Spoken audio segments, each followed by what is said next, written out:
ஓம் நமச்சிவாய. இந்த பதிவுல முக்கியமா ஒரு விஷயம் சொல்றேன்.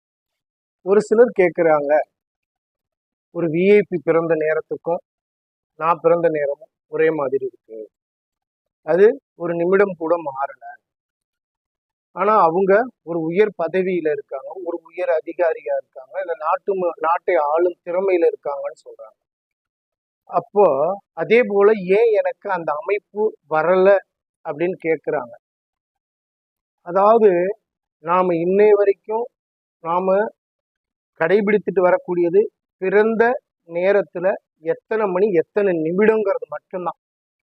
இது வரைக்கும் யாரும் மூன்றாவதாக ஒரு கடிகாரத்தில் ஒரு முள் இருக்குது, அது எத்தனை நொடியில் இருக்குது அப்படின்னு சொல்லி இது வரைக்கும் யாருமே சொன்னது கிடையாது, கேட்கறதும் இல்லை. ஏன்னா மருத்துவர்களோட வேலை வந்து இரு உயிர்களின் போராட்டத்தை காப்பாத்துறதுலதான் கவனமா இருப்பாங்களோ தவிர மற்றபடி உங்களுக்கு எந்த நேரத்துல இந்த குழந்தை வந்து எந்த நொடியில பிறந்ததுன்னு துல்லியம் கொடுக்க இங்க யாரும் தயாரா இல்லை.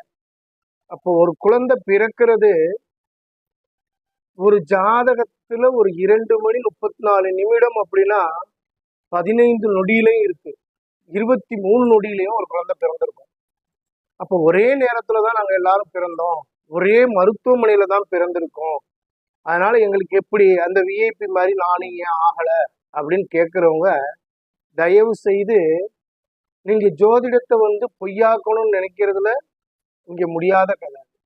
நீங்க யாருமே போய் விஞ்ஞானத்துல கண்டுபிடிக்கிறதுக்கு முன்னாடியே நம்ம கோள்களையும் பாத்தீங்கன்னாக்கா நமது முன்னோர்கள் நமது பாட்டனுங்க கண்டுபிடிச்சு வச்சுட்டு போயிட்டாங்க.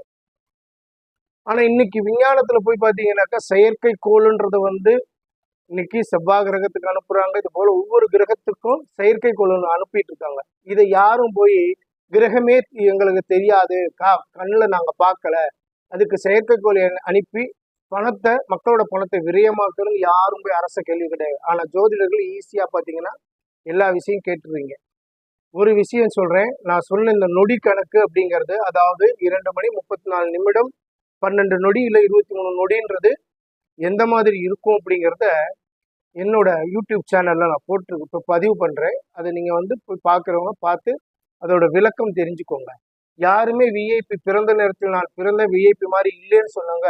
விஐபி வந்து மரணிச்ச நேரத்தில் நான் ஏன் மரணிக்கலன்னு கேட்க வாய் வரல யாருக்குமே.